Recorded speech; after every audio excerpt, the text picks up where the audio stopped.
Brad Williams, XL Prime, find an exact match in row position.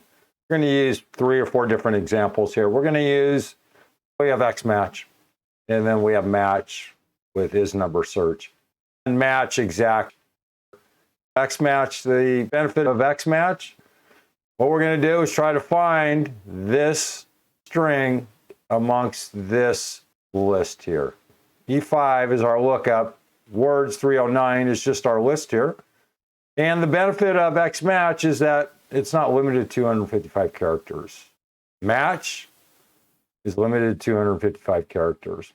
What's the difference between G5 and G8? Nothing. Just moving around.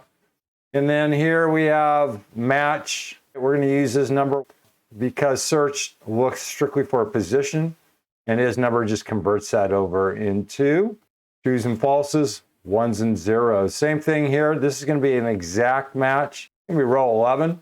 You can see it's rather extensive in its production.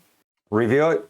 If you need to practice on your text manipulation, here's a great example of using left. Brad Williams, XL Prime. Thanks for watching.